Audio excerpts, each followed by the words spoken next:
Hi, welcome back to Milana's family vlogs. So ಇವತ್ತಿನ ವ್ಲಾಗಲ್ಲಿ ನಾನೊಂದು ಪ್ರಾಡಕ್ಟ್ ಆರ್ಡರ್ ಮಾಡಿದ್ದೆ ಆನ್ಲೈನಿಂದ. ಸೊ ಮೀಶೋದಿಂದ ಆರ್ಡರ್ ಮಾಡಿರೋದು. ಇದು gardening product. Second time actually order ಮಾಡ್ತಿರೋದು. ಫಸ್ಟ್ ಟೈಮ್ ಆರ್ಡರ್ ಮಾಡಿದ್ದು ನನಗೆ ತುಂಬ ಇಷ್ಟ ಆಯಿತು. ಅದಕ್ಕೋಸ್ಕರ ಈ ವ್ಲಾಗ್ ಮಾಡ್ತಾ ಇದ್ದೀನಿ. ಮೋಸ್ಟ್ಲಿ ನಿಮಗೇನಾದರೂ ಇಷ್ಟ ಆದರೆ ನೀವು ಬೈ ಮಾಡ್ಬೋದು ಅಂತ. ಸೊ ಆ್ಯಕ್ಚುಲಿ ಇದು ಗಾರ್ಡನಿಂಗ್ ಪ್ರಾಡಕ್ಟ್. ನನಗೆ ಪ್ಲಾಂಟರ್ ಸ್ಟ್ಯಾಂಡ್ ಬೇಕಿತ್ತು. ಅದಕ್ಕೋಸ್ಕರ ನಾನು ಆರ್ಡರ್ ಮಾಡಿದೆ.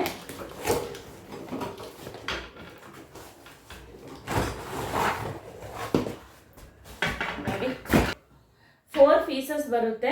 ಸೊ ಇದು ಅಪ್ರಾಕ್ಸಿಮೇಟ್ಲಿ 60 ಸೆಂಟಿಮೀಟರ್ ಇದೆ.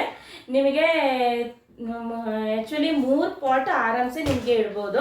ಸೊ ನೀವು ಇದನ್ನು ಇಂಡೋರ್ ಪ್ಲಾಂಟ್ಸ್ ಇಡೋದಿದ್ರೆ ನೀವು ಯೂಸ್ ಮಾಡೋದು ತುಂಬ ಒಳ್ಳೆಯದು. ಯಾಕೆಂದರೆ ಅವ್ರು ಹೇಳಿದ್ದಾರೆ ಇದರ ಕೆಪಾಸಿಟಿ 100 kg ಅಂತ. ಬಟ್ ಇದು 100 kg ಕೆಪಾಸಿಟಿ ಟಾಲರೇಟ್ ಮಾಡಲ್ಲ ಅಂತ ಅಂದ್ಕೊಂಡಿದ್ದೀನಿ. ಸೊ ನಿಮಗೆ 20-25 kg ಅಂದರೆ 3 ಪಾಟ್, ನಿಮಗೆ ಮೀಡಿಯಮ್ ಸೈಜ್ನ 3 ಪಾಟ್ ನೀವು ಆರಾಮ್ಸೆ ಇಡ್ಬೋದು. ಸೊ ಇಂಡೋರ್ ಪ್ಲಾಂಟ್ಸಿಗೆ ಯೂಸ್ ಮಾಡೋಕ್ಕೆ ಇದು ತುಂಬ ಹೆಲ್ಪ್ಫುಲ್ ಆಗುತ್ತೆ. ಆ್ಯಕ್ಚುಲಿ ನಾನು ಅದಕ್ಕೆ ಆರ್ಡರ್ ಮಾಡಿರೋದು.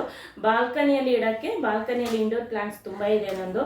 ಸೊ ಯಾಕೆಂದರೆ ಲೀಕೇಜ್ ಪ್ರಾಬ್ಲಮ್, ಆ್ಯಕ್ಚುಲಿ ಟೆರೆಸಲ್ಲೆಲ್ಲ ಇಟ್ಟರೆ ಲೀಕೇಜ್ ಪ್ರಾಬ್ಲಮ್ ಇದೆ ಅಂತ ಹೇಳ್ತಾರೆ, ಪಾಟ್ಸಲ್ಲಿ ಇಟ್ಟರೆ. ಆ್ಯಕ್ಚುಲಿ ಅದು ನಮ್ಗೆ ಗೊತ್ತಿಲ್ಲ. ಸೊ ನೀವು ಔಟ್ಡೋರಾಗಿ ಯೂಸ್ ಮಾಡ್ಬೋದು, ಬಟ್ ಅಷ್ಟು ಡ್ಯೂರೇಬಲ್ ಅಲ್ಲ ಅಂತ ಅನಿಸುತ್ತೆ ಔಟ್ಡೋರ್ ಯೂಸ್ ಮಾಡಿದ್ವಿ. ಇವನ್ ರಸ್ಟ್ ಎಲ್ಲ ಇದೆ. ಆ್ಯಕ್ಚುಲಿ ಕಬ್ಬಿಣದಾದ ಕಾರಣ ಮೋಸ್ಟ್ಲಿ ರಸ್ಟ್ ಹಿಡಿಬೋದು ಅಂತ ಅನಿಸುತ್ತೆ ನನಗೆ. ಆ್ಯಕ್ಚುಲಿ ಕೋಟಿಂಗ್ ಇದೆ, ಆದರೂ ಅಷ್ಟು ನೀವು ಇಂಡೋರ್ ಪ್ಲಾಂಟ್ಸ್ ಆದರೆ ನೀವು ಆರಾಮ್ಸೆ ಯೂಸ್ ಮಾಡ್ಬೋದು. ಅದಕ್ಕೆ ಆ್ಯಕ್ಚುಲಿ ನಂಗೆ ತುಂಬ ಇಷ್ಟ ಆಯಿತು. ಅದಕ್ಕೋಸ್ಕರ ನಾನು ಇದು ಸೆಕೆಂಡ್ ಟೈಮ್ ಬೈ ಮಾಡಿರೋದು.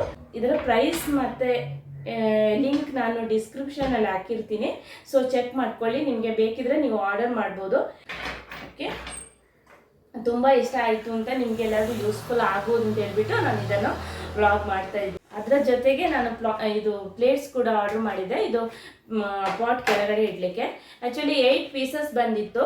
ಇದು ಕೂಡ ನನಗೆ ತುಂಬ ರೀಸನೇಬಲ್ ಪ್ರೈಸಲ್ಲಿ ಸಿಕ್ಕಿತ್ತು. ಅದಕ್ಕೋಸ್ಕರ ನಾನು ಇದು ಆರ್ಡರ್ ಮಾಡಿದೆ. ಇದರ ಲಿಂಕು ಕೂಡ ನನ್ನ ಡಿಸ್ಕ್ರಿಪ್ಷನಲ್ಲಿ ಹಾಕಿರ್ತೀನಿ. ನಿಮಗೆ ಇಷ್ಟ ಆದರೆ ನೀವು ಬೈ ಮಾಡ್ಕೋಬೋದು.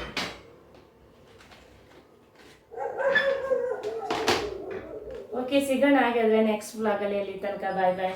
ಯಾರೆಲ್ಲ ನನ್ನ ಚಾನಲ್ಗೆ ಸಬ್ಸ್ಕ್ರೈಬ್ ಆಗಿಲ್ಲ, ಪ್ಲೀಸ್ ಸಬ್ಸ್ಕ್ರೈಬ್ ಆಗಿ ನಂಗೆ ಸಪೋರ್ಟ್ ಮಾಡಿ.